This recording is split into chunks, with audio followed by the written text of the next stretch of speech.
Hi everyone, so I wanted to do a quick video discussing Pro Tools 2024, which is the current version of Pro Tools. A few tips and tricks to get started, how you might structure your settings, some issues you may come across, especially when you're moving between studios, kind of the basic functionality within the DAW to hopefully help you get started recording, mixing, editing, mastering, bouncing, etc., and get your music well on the way. It's worth saying that this store has been in development for decades now. I will not be going into every single part of the door because that would just be ridiculous. It'd be like a 20-hour video. But this one serves to try and get you started and get you out of some problems, because there can be some issues, as I say, when you move between studios, which can be a little frustrating to say the least. Pro Tools will not do anything for you, unlike Logic or other doors in that ilk, which are both powerful and do great things. But I do find it personally a little frustrating when you load instruments, for instance, and suddenly it's created a whole bunch of auxiliary sends with various delays, reverbs, choruses, etc., which you may or may not understand depending at the point you are, or you may not want. So Pro Tools won't do anything for you, with the caveat if you've used the create from template. So these can be quite good to explore. If you didn't know how to perhaps approach recording metal guitar, or how might I go about recording, say, drum and bass or dubstep or electronica. So it will load a template with a suggestion of various plugins, various processing, various auxiliaries, etc. But again, if you're not too sure what these are doing, I would suggest starting from scratch. But that's not to say you shouldn't maybe explore the templates in your leisure, just to see if there's a particular workflow that you like, or you find something that's useful for you in that genre or that particular way of working. So for the purposes of this video, we're going to turn that off. We're just going to call this Pro Tools demo. I'm going to save it straight to the desktop. You can of course change the location just by clicking the location button, believe it or not. Have a think about your file type. WAV is pretty common, but I mean, I don't really see a problem with AIF unless the project you're working on is asking you for a particular file type. You should adhere to that. WAV is pretty common. 44, 124-bit. And the IO settings we're going to discuss in a little more depth. You can save your own ins and outs, which I would recommend that you do. I have one here for a project I'm working on called Void. So should I start a new session, but it's within the same EP project, I'll load Void settings, and then all my busing and all my routing is configured in the back end for me. But for the purposes of this, we're just going to go for last used. This can trip you up when you go between studios, so we'll discuss that shortly. I'm going to say interleaved because I want Pro Tools to store my stereo files as one file. I don't want it to have the same file with L and R for left and right within my audio files. I want it to be interleaved. And let's get into Pro Tools. Okay, so straight off the bat, if you press Command and equals, it will move between the mixer and the arrange window. So there's your first bit of usage there in Pro Tools. Pressing Command and equals switches between your editor window and your mixer window. Really useful if you're working on one screen and you want to jump between those windows quickly. Dark mode is fairly new to Pro Tools. Should you load your system and it's bright and you want dark mode, just go Pro Tools and settings. Within display, you've got this UI theme. Classic looks like this. So that's what Pro Tools used to look like for us old lot. But I personally prefer dark mode these days because my eyes immediately hurt in classic mode. So yeah, that's where you change it to dark mode. And while we're here in this settings window, I would recommend within processing, you make sure that automatically copy files on import is selected, just to make sure that anything you're putting into Pro Tools gets copied into your audio files folder, which lives within the corresponding folder that you've created when you made the session. So just make sure that that's on. It's going to get you out of some problems. But we will discuss importing files shortly. Okay, so the first thing you want to check within Pro Tools is under your setup window, you got a few options. So you got playback engine. When you go into playback engine, it's going to tell you characteristics around what engine is being used to play back your audio and to record your audio. So my interface is the Quantum from PreSonus. You can switch this out for Focusrite or for Audient, or for a Native Instruments IO, or even an Avid HD system like a HDX. Whatever it may well be that you're actually using as your device will live in this section. So you may have to change this if you're moving between different formats like I have here when I go to different listening environments. But Quantum is basically the one I'm going to use for the purposes of this demo. Your HW buffer size, this is all to do with latency. Generally speaking, you want a lower HW buffer size for recording and a higher HW buffer size for mixing and mastering and those sorts of things. So as your session starts getting heavy in terms of processing, you want to have your 1024 samples selected. When you're recording, it depends on the characteristics of your system. Here, I'd probably be around between 128 and 256, but it does depend what I'm recording. You'll know if it's too high or too low because Pro Tools will start giving you HW buffer size issues and errors. The video engine, I have this turned on because I work with video a lot. If you don't, just turn it off because you get a bit of CPU back. And I wouldn't worry too much about anything else here. Dynamic plugin processing, this is good if you're starting to have problems with resources, because plugins only use CPU resources when processing audio. So if they're sitting on an auxiliary track that you're not yet using, it won't be eating into your CPU. So you can come in here and start changing your optimization settings should you get issues, but it can cause problems. As it says here, may cause pops and clicks. Okay, the other thing to look at is within your setup window again is your I/O. So your I/O, it means ins and outs.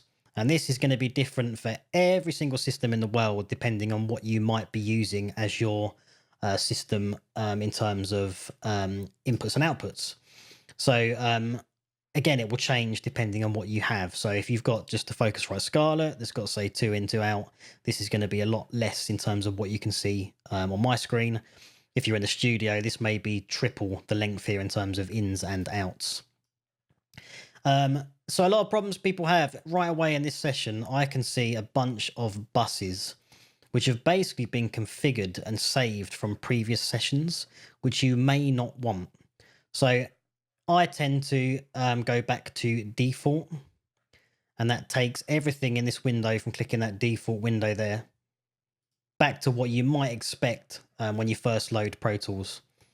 Same for outputs. Look, if I go default, it's gone back to a default configuration. Now, I know off the bat that I've got 12 speakers in my studio, so I know that my right channel is actually channel 2 as an output. So straight away, I'm going to drag my R back to 2. So I now got stereo out left and right over channels 1 and 2 on the analog out. Because currently, if I left it set there, I'd be getting my left channel on my center channel. So I know that, and you'll know your own system because you plugged it in. But this is how you're going to get yourself back to left and right. So sometimes you might load a session from the studio or a different computer and nothing's lining up. All your outputs are incorrect. And you've just got to remap it. Unfortunately, it's just a little bit of an issue when it comes to moving between studios. But once you get confident with this, it's not too difficult to work out. So yeah, we've got a brand new session here, and I've got my left going to 1 and my right going to 2 because that's how I've set things up. Now, within your buses, you can kind of choose how you want to do this. So I've got a main bus, which is going to be sending out to my main speakers. That corresponds to here. So that's called main 1 and 2. But you may want to configure this off the bat. You may know that bus 1 and 2 is going to be, say, reverb. You might know that 3 and 4 you're going to want to send to a delay. And you might know that 5 and 6 is going to be, say, a chorus. Obviously, this is very broad. You may have delays and choruses for particular sections. So it may be that, you have a vocal delay. Something like that. You will choose your particular setting. But for the purposes of the video, let's just call it delay. If I can type. Okay. You can color things within Pro Tools as well. So you can click in this section and you get your color palette up. So straight off the bat, you could say, well, okay, actually, I want my reverbs to be green. And I want my delay to be blue. And I want my chorus to be yellow, let's say. And that's actually going to color them and make things easier for you to track when you get into the DAW. So let's hit OK. So personally speaking, I would always create a whole bunch of tracks. So let's say we're going for 10 mono audio tracks. Let's create them. Great, I've got 10 audio tracks ready for me in the section. If I go Command and equals, I can now see my mixer window. So there's a couple of things you might want to do. So obviously I can see everything's going to main as my output. That's good to know. You might want to set up the back end of your section. There's a couple of ways of thinking of this. So if we go Command, Shift and N, it's going to create new tracks. Straight away, I might want a stereo master fader. And that's going to live at the end of my session. So that's my final output. And let's call that master. See, it's currently got verb there. We do not want verb. We want it to go to our output of main. Sorry, my system is complicated because of Atmos. So we go to output main. So that's now going to monitor all the channels that are going out to the main output. But there's a step you might want to do before that. Sometimes it's nice to keep your master clear. So your inserts here could be more around metering. And then your mix bus can allow things like pre and post fade sends. And it gives you just another gain stage. It keeps things a little clearer within your DAW. And you can record your final bounce to that channel should you want. So let's go and go Command, Shift and N. We're going to create a stereo audio track. And we're going to call this mix bus. I'm going to throw that before the master. And it needs to have its own in. So I'm going to actually create a new bus here. See those colors are there that we selected before, which is nice. So let's say 23 and 24 is going to be my mix bus. You can also rename this here. So you can right click here and say rename. Let's call it mix bus. Yay, mix bus. All right. Let's give it a color as well, which you can also do here. So you can color it. And I'm going to make this. What should I do? Let's go red. So now the mix bus is red, which is going out to the main output. So we've got our mix bus here, and let's even color this as well. Let's give that a red color as well. That's annoying me straight away. So let's click this one, shift, click the second one, double click in our color palette, and now we can choose the same color. Okay, so this depends on how you want to structure your session now. So we've already established that you can right click on these and change their name or change their color, or you can do it within your setup and your IO window. There you go. Look, there's my mix bus and it's red. So it's up to you how you choose to do that. Let's pretend that these are going to be my drum tracks. So what are we going to have here? Let's call this kick. If you press Command and left or right, you can move to the next corresponding track as opposed to having to click next and previous. Quite useful. So let's say snare top, snare bottom. Oh, don't want a zero on the end there. Thank you very much. And I don't want smileys. Why that's come up, I'll never know. So where we snare top, gonna go along snare bottom, and then we're gonna go what tom 1, tom 2, floor tom, and then what we're gonna have, let's say hat, hi-hat, and then we've got, let's say overhead left, overhead right, for instance. Obviously, you may have more mics in here, you may have less mics in here. It all depends on your characteristics of your session. I'm actually going to delete that channel. Right click and say delete. So at the moment, everything's going to main. So I might be inclined to actually create another track. This time is going to be a stereo auxiliary track. And I'm going to call this drums. Okay. So that's now called drums, and it's living right at the end here.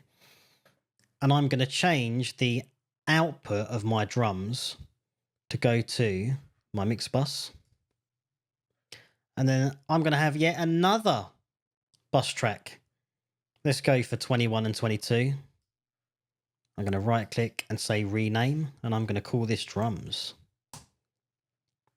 So now you can click your kick drum, press shift, go all the way along to your overhead right. And then if we hold shift and alt together on the keyboard, you can change all the outputs for all your drums.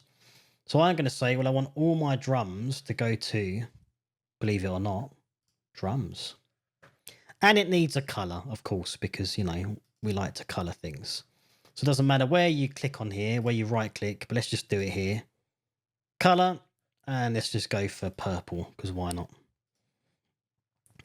So already visually, it should be starting to make sense in terms of right now, all of our drums are going out of the drum bus into an auxiliary track called drums, and then out to the mix bus, which in turn is going to our main out. So you've got a whole bunch of gain staging already happening. We've essentially got what could be considered a VCA on your drums, so you can just turn all your drums down. You can dial this back if your mix is getting a little bit too hot while leaving your master fader well alone just for metering. And you're in pretty good space for you to be able to get going with this now. I would note that if you are using this mix bus, you will need to input monitor so that you can hear everything that is coming in to the mix bus. So it's the same if you were using a console. You'd need to input monitor it to be able to hear it. And of course, because you've got this final section here, you can press record. And if you're actually recording your entire track, if we went ahead and press record now, so I just pressed 3 on my numerical pad, that's technically recording everything that is coming into the mix bus. So if we had drums on here in this example, everything would right now be being recorded into our mix bus,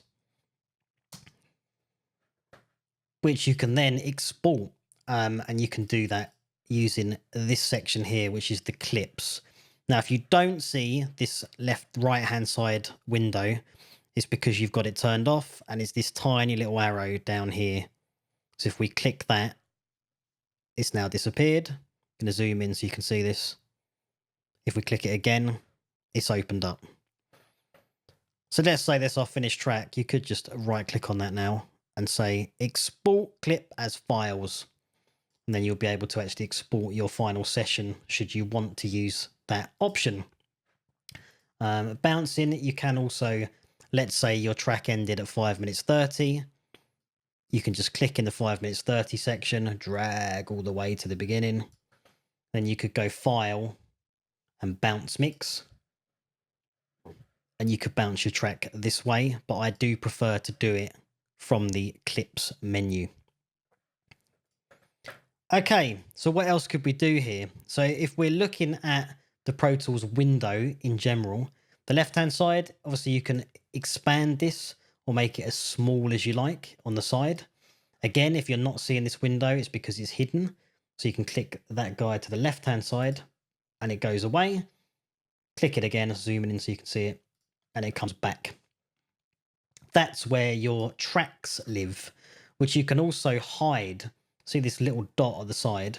Say we just want to see our kick drum. You can just click on one of these and drag all the way down, and all that we're seeing now is the kick drum.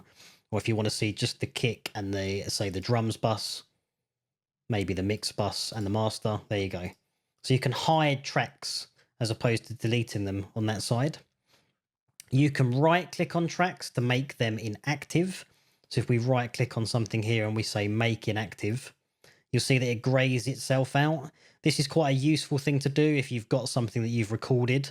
It could even be a MIDI track. You don't want to quite get rid of it just yet, but you don't want to hear it in your mix right now. You can just right click and make it inactive. It's kind of a little bit more committal in terms of I definitely don't want to hear this, as opposed to just muting it. We don't want to do that right now though, so we're going to make it active again. So another couple of things I would do when we're looking at this session is if we again press Command and equals, now we're looking at our mixer view. Now, this can be customized in a fair few ways. So we've got our inserts at the very top here. So this is going to be anything which you're adding to your session in terms of a plugin. So be that a compressor, be it a delay, be it a reverb, be it an EQ, or indeed an instrument if you were adding, say, a contact or something like that to an instrument track, but we're just working with audio tracks right at this moment in time. So inserts are going to be anything to do with processing on the track, and sends, this is anything to do with auxiliaries that you are using. So let's say that we wanted to, I think we actually created this earlier. If we go sends, we go to bus. Remember we created our verb and we made it yellow. So if I click on my verb track there, I've now got a verb that comes up. Now, Pro Tools defaults so that you have to click into the verb and then you can adjust the leveling. You can solo it should you wish. And of course, you can send it pre-fader and deal with your pan, and you can mute. I personally don't like this view. I like to have meters available to me. So if you go into view at the top here and you've got expanded sends, we can choose send A, which is this slot. This is slot A. So if I go expanded sends and I go send A, I now have a meter for my send to the reverb, and I can set it to pre-fader, I can mute it, and I can deal with panning. And if we hold Alt, you can drag these along, and then you can expand your verb send across all the tracks, which gives you control across the board in terms of how you're going to, send different levels of each track to the verb. So it's quite a useful thing. And again, you're going to get the metering once that happens. So this process can continue as we go on. So, if you had, let's just say we had, I don't know, 6 guitar tracks. I mean, it's worth noting that this is obviously prepping you for mixing. When you're actually in the studio recording, this is probably going to be in 1, out 1, in 2, out 2, in 3, out 3, etc. So you can bring them up on the corresponding faders on the desk.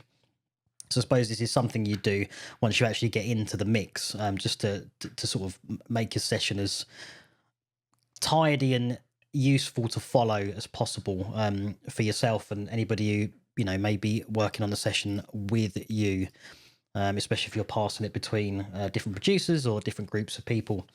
So if we continue down this, the process just continues. So let's say this is guitar, rhythm, guitar, rhythm. Let's just do R and then left, and that might be 1. We can copy that.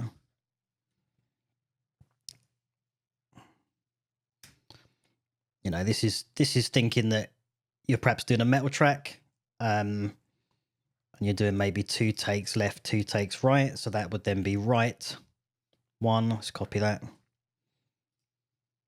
Right 2. And then maybe rhythm guitars, and you might have guitar solo, and that could be a comp track. So we'll talk about that later. Maybe you've playlisted those, and to keep things nice and neat, let's just delete that. So I suppose you'd do a similar thing here. You'd then Command Shift, and then you create 1 new stereo, and you're going to do an auxiliary input, and you're going to call this guitars. So let's put the guitars track there. Again, you're going to be going out to the mix bus. And then again, you want another input. So the process just continues, and you can create more of these buses back in your I/O window should you need to.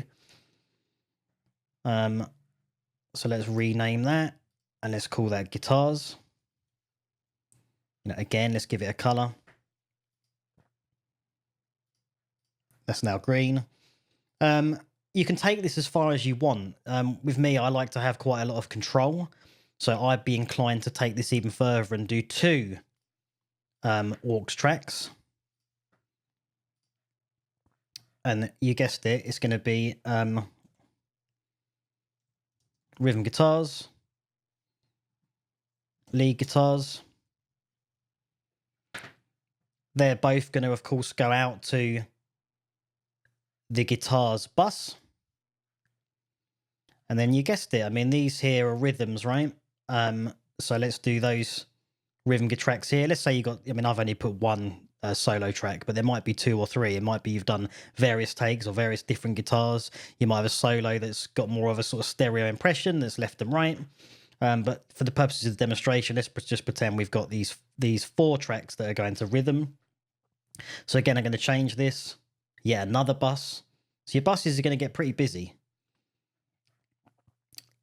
Let's right click. Let's rename that. Let's do guitar R for guitar rhythm. Then your input, of course, is going to be the guitar rhythm. Again, let's give it a color. Let's go, I don't know, let's just go red. This one, as opposed to your main, is going to go out to yet another bus. So it's going to get busy, guys. Let's rename that. Guitar lead. And then we need yet another bus. Which is guitar lead. Again, give it a color. Maybe go for like an orange color. And then the guitars go into your main guitar. So if we follow the signal path here, so your rhythm guitars here are going out of your guitar's rhythm into the guitar's rhythm auxiliary, out to the guitars. In this track, we've got a guitar lead. It's going out of the audio track with the recorded content into the guitar lead track, out to guitars, which in turn goes out to the mix bus. So it's going to get more and more complicated kind of as you go on. Again, I would color all my kind of what I call in my master faders as red. So now if you think about this in terms of the mix, well, you can turn all of your drums down. You can turn all of your guitars down, or you could bump, say, the rhythm guitars up slightly and the lead guitars down. But that final fader there, just called guitars. I know it's called guitar there, but the actual track is called guitars. It's just the character limit in the display. So it's giving you control. So, you know, when you come to the end of your actual mix, you're probably going to have everything here, you know, lead vocals, backing vocals, bass, then your guitars, then your drums, etc. So you can actually do a bit of a mix. You can do some parallel compression in terms of the top here, or some parallel processing overall. You could send, say, all your rhythm guitars to a reverb. However you kind of want to get your mix working. Obviously, we've created these verb tracks, look, but I've just realized we haven't actually created our verb track. So let's go new again. Let's go for 3 aux inputs. I'm going to color these a bit different. I'm going to do these. Let's go for that sort of color. So again, now we've got reverb or verb, however you want to. Let's do verb. Let's do delay. Let's do chorus, let's say. Again, your inputs, you've already defined them. So this one is verb. This one is delay. This one is chorus. And they're all going to go, of course, to the mix bus. So everything goes to your mix bus, guys, all right? I would bring those effects to the end here. So as your session grows, it's gonna all be coloured, and it's all gonna be you know, completed, and you can do your mix. You can add various different effects, and you should be able to track what's happening in terms of where the different effects and everything is going. Obviously, it's all going to this end track, and again, you will need input monitoring on to be able to hear it. So you can dial your whole track down here, and you've still got your master fader as a final gain stage, and obviously your leveling plugins would be here.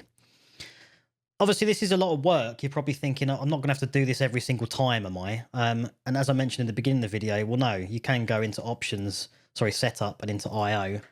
And if you quite like what you've got here and you've got everything detailed, you can, of course, export these settings. So you could call this rock track starter. And then that would save within your IO settings. And if you remember the initial window when you first open Pro Tools, you can even start a session using your rock track starter. So it might be that you start to define your own templates for working with different styles of music, and makes your life a lot more easy to kind of work with. Do use things like the comment section. So this could be guitar bus. This could be drums bus, etc. That's obviously your final mix bus. And here I'd put, either performance details or the microphone, if that was the D112 and that was the SM57. Just helps you to keep track of what was actually happening within the session. You could say SM57 and obviously like polarity.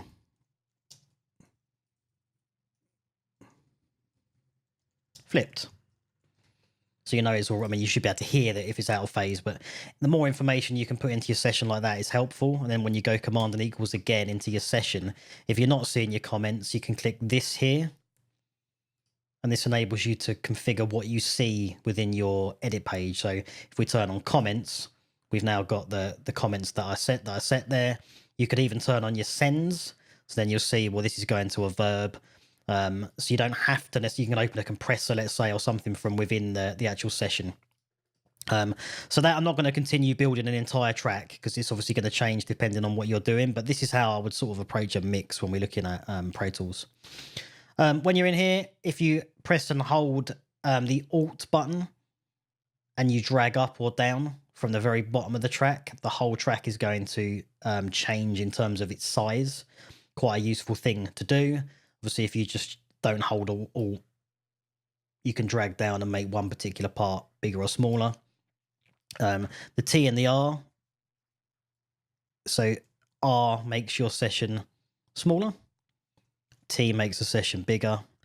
And as I said, if this isn't working, it's because this AZ button has been clicked and then you can no longer use that functionality. So you just need to press that and it'll become bigger again. If your waveforms are too big or too small, you can use this button to make them either bigger or smaller. So it's audio zoomed out would be the bottom part. Zoom in would be the top part. It's another little useful thing for you to do.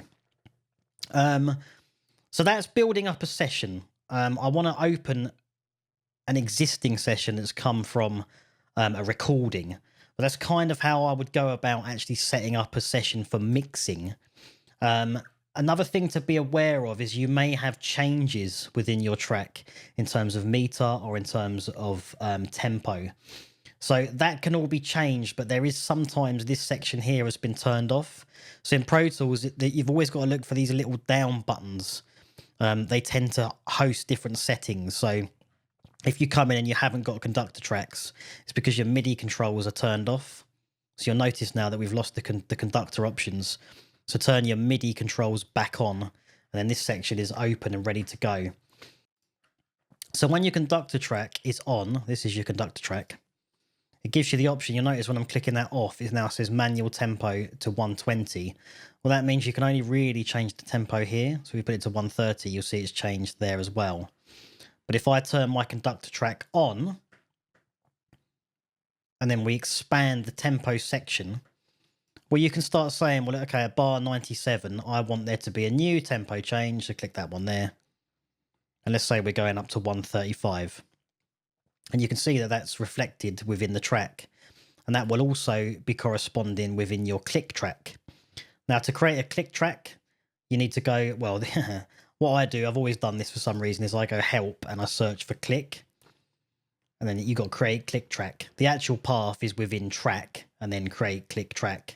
But the help function is quite useful. If you can't find something, just search for it there and it will jump to the different sections within the menus where that function sits. So we're going to say create click track. And now at the back there, I've got a click. Now I like to keep the click at the very start of my session. This change should be main. And now we've got a click track, which sounds pretty horrible. If you want to change the click sound itself, just click onto the Click 2 plugin. Then you can change between bells, blocks, classic, miscellaneous, shakers, etc. You can change the volume of each part. So if you want the downbeat to be slightly louder than the rest, you can do that. And you can change, obviously, the meter frequency in terms of the note value that you're using for each of those clicks. So you'll hear this happen in real time now. Let's go a bit further along.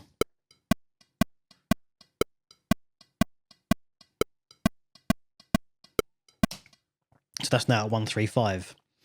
Now, say you wanted to come, let's say that you started the session a little higher. Let's say your tempo.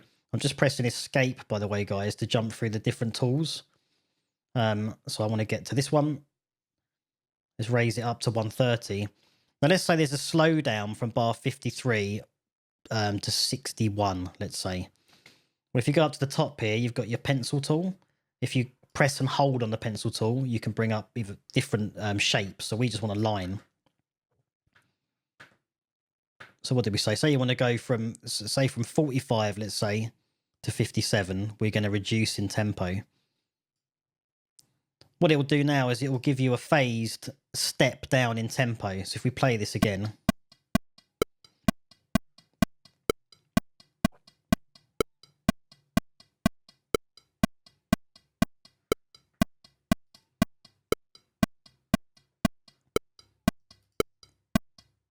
And then you're constant again. So it'll be quite a useful thing to do if you don't want a sudden tempo drop. You want it to be a bit more controlled within your mix. But obviously you probably would want to do that within the actual recording. So that's something you do within the recording session. But it may well be that you're mixing something and you're doing an overdub. You're deciding to put a tempo change in. That's how you do it. Same kind of thing for meter changes. So you'll notice here that we haven't actually got... We've got markers, tempo, bars and beats, minutes and seconds. We have not got meter. So we need to click on this. We need to enable meter. And then you can start to add changes. I've really zoomed out of my session here. So let's say here, I don't know, bar 200.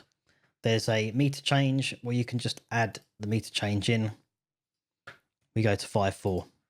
Then you've got a 5/4 change there, which will again change within the click track as well. Then you're in 5/4. So interesting thing to do when you're working with different click tracks. So that's definitely something to be aware of. If you hold E on a particular track, it will zoom it in. So let's say you've got something crazy happening within your snare bottom and you hold E.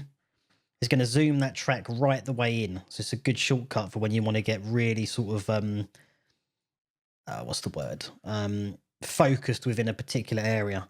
You know, overhead left, what's happened with that? Press E and it will get bigger.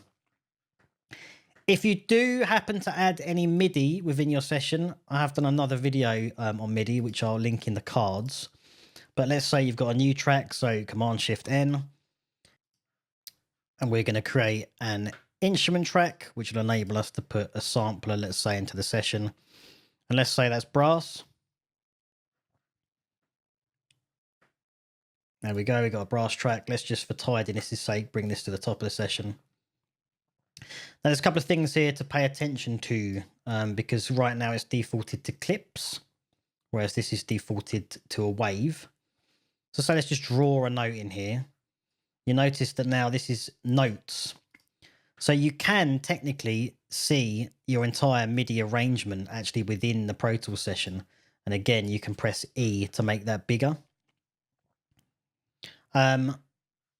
What you can do, and this is how I like to work, is if you change this back to a clip, you can now double click on the clip and it opens this at the bottom of the window. Sorry, I'm zoomed in. Let's double click it again. There you go. So you can have that living at the bottom of Pro Tools. And then you've got all your tools available to you. So T or R zooms again. You can draw notes in, and now you can see all your... Notice that the tracks here, it just says brass. Whereas up here, we've got the brass and all the other tracks. Well, that's because this is just looking at MIDI tracks only. So I will link the other video I've done on kind of using MIDI in Pro Tools, because it might be useful for you if you want to get started with that. But Pro Tools is perfectly capable of dealing with MIDI. And that's how you'd go about doing it. So let's delete that track for now. There it goes. Okay, so I'm going to open another session now, and we're going to start looking at what you might have to change. Obviously, we've set this up thinking about us doing a mix. So you potentially have imported all your audio into this session, and that's how you've then started to arrange it. So last point, if you did import audio, I would go File, Import Audio. Then I'd search for the particular place where the audio is. So if you're doing a mix, these are probably going to be stems. But you know, in this case, let's say we've got let's just drag a bunch of this stuff in. So all I'm doing now is clicking one track, I'm holding Command, and then I'm clicking a whole bunch of different tracks. And you'll see at the bottom, clips in the current file. This is what's been selected. I would add them. So you can see they're going to import to your session. Click open, and you've got this option. New track will create brand new tracks for these imports, or you can put them in your clip list, which will of course be over here. So I personally would put them in the clip list. These are probably going to be, oh, these are committed tracks. So, you know, we start to drag in our kicks here. But as you can see, these are all different parts which have been chopped up from a different session. So if you did have a mix, they would be compiled. And I would have thought you can drag an entire WAV in, which will be in time and the length of the session. But that's how I would deal with importing audio. Let's just mute that click. See what this actually sounds like. There we go. So the kick is playing. We're not hearing it because we need to input monitor.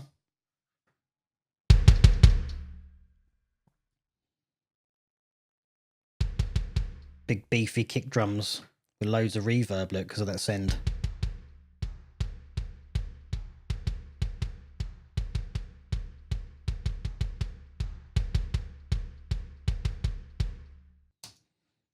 So I hope that makes sense. Right, let's pause the video and we're going to open a session from the studio, I suppose, and see what we can do with it and what it sounds like. Okay, so I've chosen a particular session to show you because it's got some problems in it. So for the purpose of the video, it's going to be useful, I hope. This window, when you're first opening the Pro Tools session, is pretty common. It basically means that the person who sent you the session has used some plugins which you don't have. So in the case of this particular track, it was recorded, mixed, mastered, edited, everything during lockdown. So as you can imagine, we were doing the best we could. The track is called Thank God for Rock and Roll by Skyquaker. Do go and check it out on all the platforms. It's a cool track. But we were sending this between lots of different people's computers. Communications were difficult because, you know, we're in lockdown. So what you'd need to do is, if you're sending a session off to someone, really it's your responsibility. If you know you've done some processing and you're pretty sure that the person receiving the session doesn't have the plugin, or even for your own archiving purposes, you know, it might be you open a track in 10 years time and the plugin's expired or it's no longer supported. Really, you need to commit the audio, which means that you, in Logic terms, this is bounce in place. What you're basically doing is you're processing that particular track and you're printing all the processing that's happened on the inserts into the audio. So it's kind of pre-mixed for the person who's then doing the final balance or the master. But we'll discuss that shortly. So this is just a bit of a FYI from Avid telling me that these plugins are going to be missing. Straight into problem 2. If you don't, so say for instance you've just dragged some files into Pro Tools, it doesn't always necessarily copy them into the actual hierarchy of the session folder. Hence why I said to always go to File, Import, choose Audio, and make sure that you're copying or you're adding the tracks into your Pro Tools hierarchy. If you don't, this can happen. So we're missing 9 audio files within this session. So you won't be able to hear them because it's missing the files. So a couple of points on that. Always make sure that when you're leaving a studio or if you're requesting a file, a session from someone, make sure they've gone to File or you've gone to File, save session copy in, and there'll be a tick box to say include all audio files or anything else you may need from the session. Always do that because you know it's then compiled all the audio from the computer and you've got it on your own hard drive. If this does happen, if you go to manually find and relink, you'll get this window up. And the good thing with this window is it tells you not only the unique ID, but the file name of the missing track. So you could simply screenshot that, send it to the person who sent you the Pro Tools session and say, I'm ever so sorry, but we're missing these particular files. Can you get them over to me? And then you can relink them. Now, in this example, I know that I've got some of these because I remember the recording session. So if I go to users and I go to desktop, which is where my session's currently stored, I can go into my Pro Tools session, which is here. This is the main folder. So all the audio files should live within the audio files folder for the entire session. But in this case, as I say, lockdown, I think we can forgive ourselves. We did get the project done. But I know that there's some new vocal stems within this folder from the lead vocalist Steve Hope Wynn. So if I tick the box here, notice that find links is now active. So I can say, well, find the links for me, hit OK. Pro Tools straight away has linked these two files. So I've now got at least the vocal comp of the lead vocals, which is kind of important to have, right? We can commit the links, we can say OK, and now our list is slightly smaller. So again, you just screenshot this. You know, I go Command Shift and 3 or Command Shift and 4 and then draw the section. You can hear it going pump pump. That means it's taking the screenshot. And then you can just send that off to your the person you've been collaborating on the project, and they're going to have to go and find the files and send them to you. And then you'd link them in the same way. Okay, so if we jump into the session, first thing I'd like to note is that this is very well organized in terms of the markers within the track. So Pro Tools will put this line all the way down the session for where certain sections happen. So obviously in the recording, I would actually do this before you go in or when you arrive in the studio, because it just helps you to see the journey of the track. But it definitely helps you in the mix, especially if the track, it might be you haven't tracked it and you don't have an intimate knowledge of what the music yet is or how it perhaps works. So this gives you as an engineer the opportunity to go in and understand the track and the journey that it goes on. So if the band have done this for you, great. But if they haven't, I would do it yourself just for your own sanity as you move forward. So to create markers, you need to use this top part again. So if you can't see them, it's because they're turned off. So that's the markers off. So if we go into this top section and we choose markers on, you've now got the option to see all the different markers. Creating them is really easy. Say you want to create one here, 45 seconds in. You can just click on the section where you want to create it, literally press the plus button. So that will be location 28. There we go. We've got the marker in. You can double click on it and rename it, whatever you want to do with it, and it lives within your track. Another thing you can do is choose the location and literally just press enter. So that's the far right return key on the numerical keyboard. And that will open up the new memory location marker. This I'd got slightly wrong. For some reason in my brain, I thought that was to do with automation from a plugin. It's not. This enables you to put a marker within an actual track. So if you, let's say you've got, let's say these church bells here, you wanted to add a bit of a note or you wanted to add something within the track. So say you maybe want to repeat this section in the pre-chorus. Well, if you've got that ticked on, you can now right click in here and you can say insert. And we could say, well, can we put a marker on the actual track and not on the ruler? Then you've got repeat. You could maybe say, just rep, should we repeat it? So now you've got a marker within an actual track. And you can, of course, if we double click on that, you can add comments. So, you know, maybe bell, what have we got? Church bells again. Maybe church bells again. Excuse me, let me just zoom back out. Okay. So now when someone has that section, look, you can see that maybe church bells again, but it's not creating a main marker in your sort of in your top actual ruler. So it can be quite useful for spotting or kind of adding notes within a mix between each other. So I thought I'd highlight that. So that's what that does. Turns on or off the markers. So I don't know why I thought it was linked to automation. I thought it was linked to this icon, which are quite clearly completely different. So anyway, so a slight sidestep there.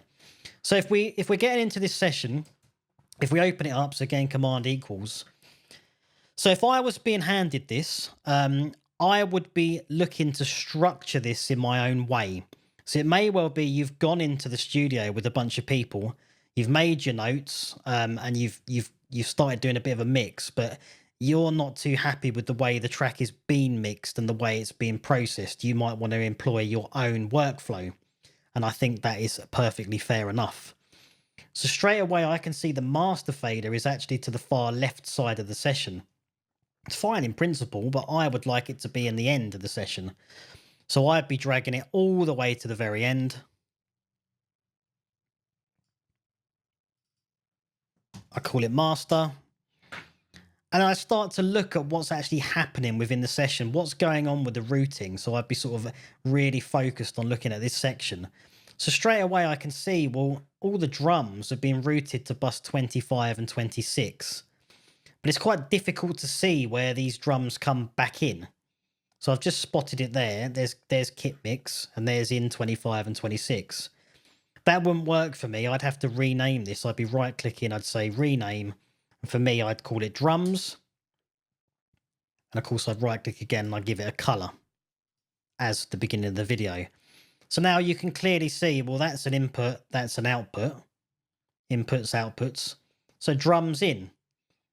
I'd straight away be putting the kit mix at the end of the session, because this is how I like to work. So in here, I can see I've got saxophones, I've got piano, I've got lots of guitars, so lead and rhythm. I've got lots of drums. I've got vocals, lots of vocal takes from two vocalists. There's Steve and Rue. I'd want this organised, and there's even intro sections, look. There's an intro right at the start there that's not repeated the rest of the track. So I might even want my intro to be bussed out on different subgroups or food groups, as I call them, at the end of the session, allowing me to do my fine tuning of the mix. So we also don't have a mix bus. So I'd be creating a mix bus right now. So Command Shift N. I want a new stereo audio track. I'm going to call it mix bus. Straight away, I want these also to be red. I need to start configuring my outputs. So input here needs to be mix bus. Now we've run out of buses, haven't we? This is potentially a problem, except it's not. You can go back up then, as we did in the beginning of the video, to set up into IO. Into our buses, we can create a new path. We want a stereo mix bus. Remember to auto create your subpaths so you get your mono left and your mono right. Hit create. I'm just going to go ahead and give it a color as it is. I'm going to give this, what should we do? Let's go green. So now straight away I can now choose that input. There's my green mix bus, which is in turn going to go to the output. So we've already got kit mix. Kit mix is fine, but I like to do big in capitals, drums. I know everything now coming into this track is drums. You could split drums and percussion. Again, these are choices you're going to have to make yourself. The output, I do not want to go to 1 and 2. So I'm going to set my output now to be, I need to zoom out, mix bus. So now if we're following the drums, you can see, well, oh look, there's an issue here. So this shouldn't be going to out 1 and 2. It's a drum. So let's click that and say drums. So this is your job as a mix engineer. You're having to go through and basically kind of understand and rework the session into something that you want to work in. It's not to say that somebody's done anything wrong or the session may have got messy. It does sometimes happen, but it is your responsibility to put it right and understand your workflow in terms of how the mix is now going to work. Tambourines, I also want them to be in my drums bus. The color coding is making it really easy for me to see. So we're going out to drums. We're coming in on our drums bus and we're going out to the mix bus. I'm going to straight away input monitor on our audio track here so we can actually hear what's going on. And another step I'm going to do is I'm going to group my drums. Let me zoom out a little bit here. So if I enable this section at the bottom left, you'll see that there's groups here available. So we got all. So if all's clicked, if I start moving a fader, it's going to move the faders across the entire session. Just Command Z to undo that. What I want to do is create a drums group. So the groups are here. They're currently off. So I'm going to choose my kick here. And I'm going to press Shift and go all the way to my tambourine. I'm going to press Command and G to create a new group. And I'm going to call this group drums, right? It's worth looking at the global settings at this stage. So at the moment, we're going to include volume and mute, but I also want to include things like solo. If you're in a recording context, you may want record enable or input monitoring enabled. This basically allows you to just click solo on one track within the group, or input monitor on one track in the group, or mute within one track in the group, and it's going to move every fader that's associated with your drums group. So we're just using volume, mute, solos at the moment, and automation. Just hit OK. So you can see now you've got a drums group, and that's also reflected in the groups down at the bottom here.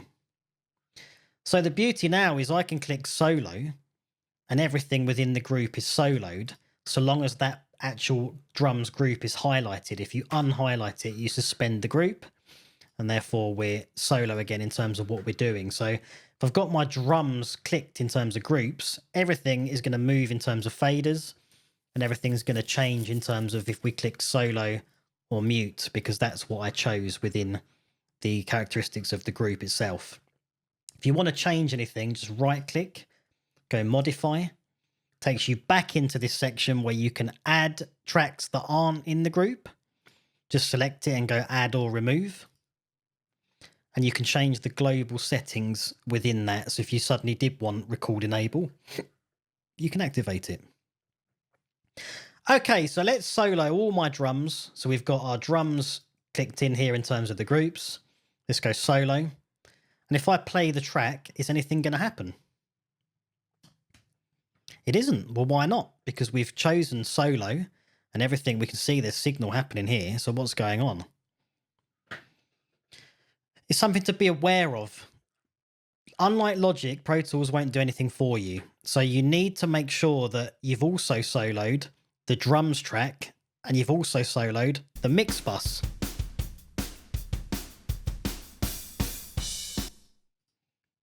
That can become quite annoying when you're within the mix. So say, for instance, you are just soloing a kick drum.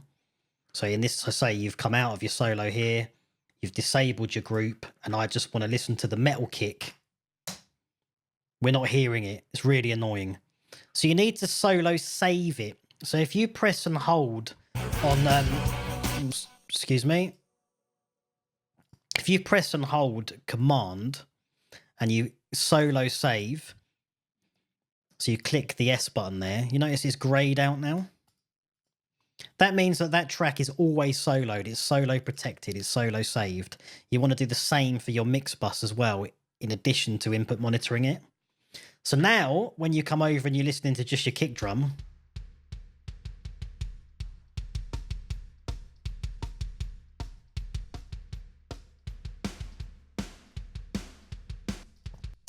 this is working.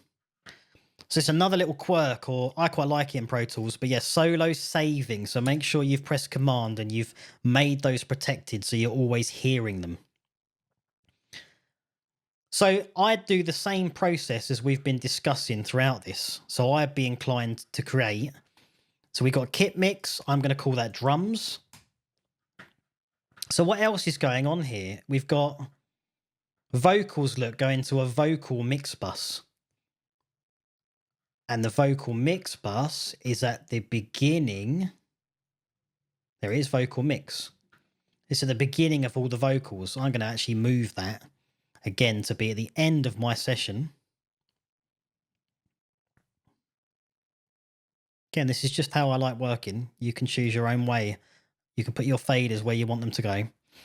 So I'm going to call that vocals, and I'm going to do it in capitals. I don't want it to be called vocal mix bus. I'm going to rename it, and I'm just going to call it vocals. Sorry, hitting my microphone. I'm going to color it. So let's go for yellow. And of course, I'm going to send the output to my mix bus. And I'm also going to solo save it. So I'm going to press Command and I'm going to make sure that solo is engaged. So now if we follow the chain, again, the colors have all changed, look. Vocals, everything's going out to vocals. Coming into vocals, going out to the mix bus. So if I now come over and I start to solo some of the vocals, so let's choose Rue, she's nicely coloured.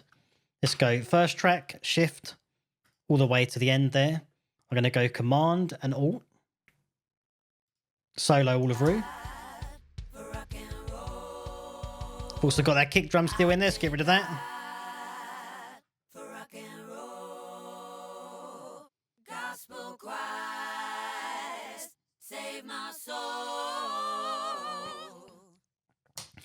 Now you've also got, if you notice, there's a bunch of sends here. So we could expand them if we follow on the learnings from the beginning of the video. So we've got a vocal reverb, a vocal delay, and an air delay. And these are in the, this is in the slot B, C, and D. So if I go up to view at the top here, and we go to expand sends, B, view, expand sends, C, view, expand sends, and D. So we can see what's happening here in terms of the sends.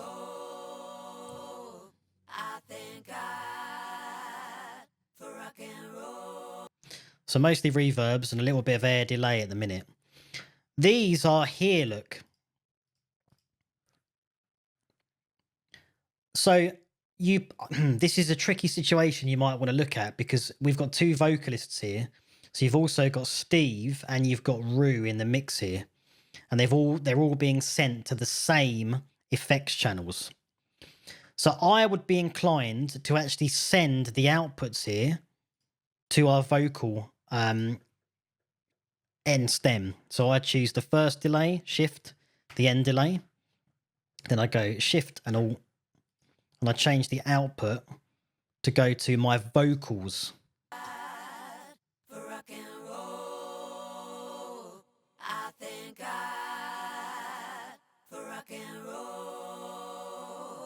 Gospel Christ, save my soul. So now we're hearing the effects as well being sent out of the main. So all the vocals are currently going here. You got to make a decision. For me, this is still not enough control. I personally would be choosing 2 new auxiliary tracks. And I call one Steve, good old Steve. And I call the other Rue. You see where I'm hopefully going with this. Steve and Rue are going to end up going to the vocals end stem. So this is like your master vocals out. Again, we don't have enough buses, do we? So we're going to need to go back into our setup. We're going to go to IO and I'm going to create them here within my buses. So I'm going to do new path. I want 2. One for Steve, one for Rue. Auto create subpaths. And I'm going to color them here. Let's just get it done.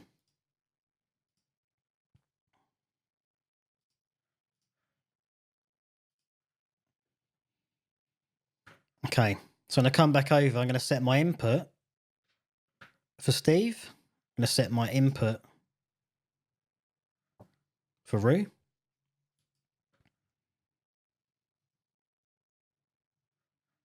And they're going out to vocals.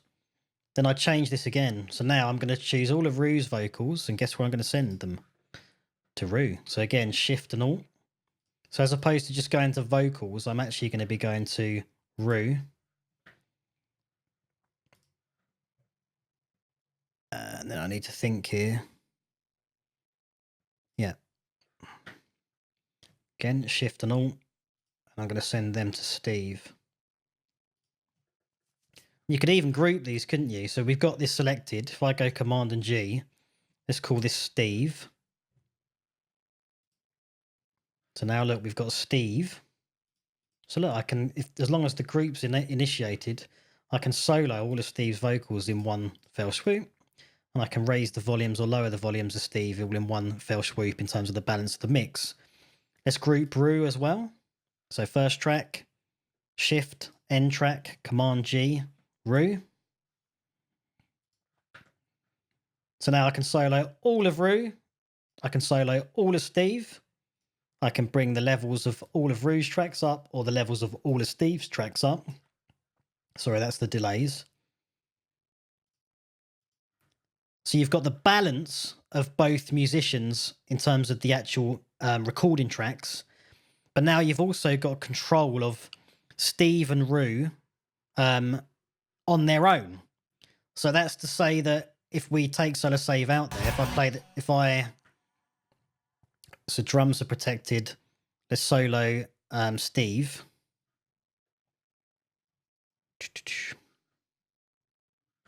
And again, let's solo Steve.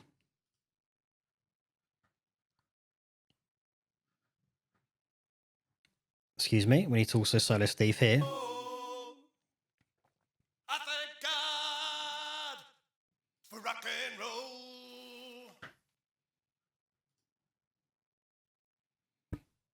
Content is all my faith unwavering saves me. So we're hearing, Rue's not currently singing, which is why you're not hearing her, but we're hearing all of Steve, and of course we're hearing all the vocals, including the effects, coming through the main vocal out. So if I find a section where Steve and Rue are singing at the same time. For rock and roll, gospel Christ, save my soul. So I can balance Rue and Steve together. I can turn them both down, including effects. You'd need to think about where you want your vocal effects to go. Another thing I would potentially do at this stage is create some folders.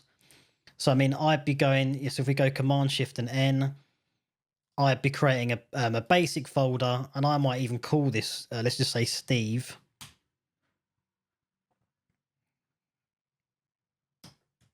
Let's find all of Steve's tracks. Steve begins at 13 here, right? Goes all the way up to 31. Let's drop Steve into the folder. So now I've hidden them away. So it just means you can focus in on your session with a bit more clarity. Again, it keeps things nice and organized. So, you know, so again, just Command Shift N, you can create either a basic folder or you can create a routing folder, which is kind of a submix in its own right, because you can add effects and have master control of volume over it. But I prefer, again, in my workflow, to have everything at the end here. So I might put the vocals after that, and I'd do the same. So we've got drums at the moment, then we've got all vocals. These are master outs, so I'm going to make them all red. I might be inclined to, yeah. Then I'd have all guitars, but then I'd have rhythm and I'd have lead. You know, I'd have bass, I'd have saxophones. So the idea is I could do a mix at the very end here. So let's choose them. Then I could come in and say, well, I want to hear drums. I want to hear Rue. Steve is in a folder. And let's put the drums in again as well. So the reason these are all soloing, of course, at the same time is because they're grouped. We can see the groups in action here. You're not hearing anything because I need to put the drums in.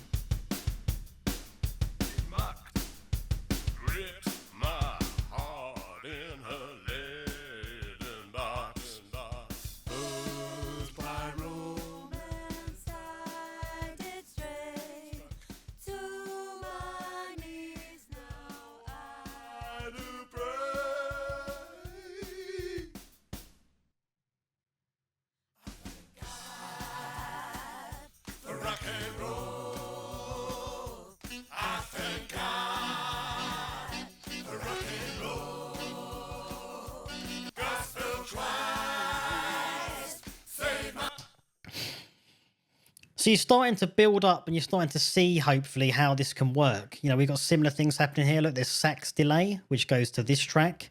So it may be you create even a new folder. So Command Shift N might be a brand new folder, basic routing, and you might call this effects, right? And it might be you choose to literally put all your different effects, so sax delay, all your reverbs, all your guitars, and everything into your effects folder, so that then you can close your whole session down. If we're done mixing Steve, we can close the folder off and we can focus on Rue.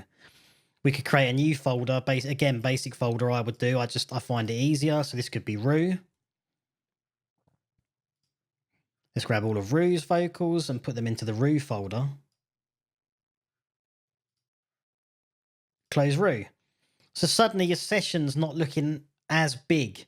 Obviously, if you did the same for the drums, the same for the rhythm guitars, the same for the lead guitars, the same for the saxophones, the same for the effects, you could even do the same for your final submixes. So when you get to the end of the session, you might be looking at a section that's literally just the back end, maybe 16 tracks, that just includes all your effects and all your final stems.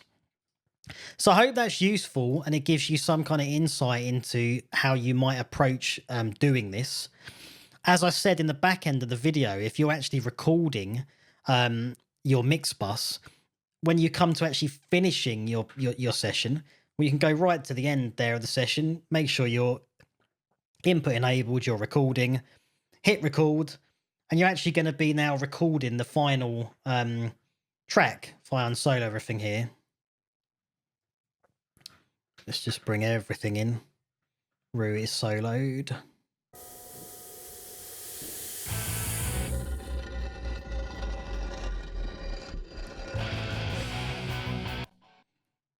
There you go. You got that would be your final stem, which of course you can click on. It shows you where it is in your clips list. You can right click, you can go export clips as files, and you can send that off to whoever needs to hear it. All right, guys, so comment if you can. If there's anything else you want me to cover in Pro Tools, I want to go over a lot more to do with the DAW, to be honest, because there's a lot to be said for it. But I hope that just gets you started, fixes a couple of problems. You feel a bit more comfortable, definitely in terms of routing, creating tracks, dealing with missing tracks, dealing with missing plugins, your I/O section, your output section, how to export your settings and import new settings. Let me know if there's anything else you want me to cover. See you the next one.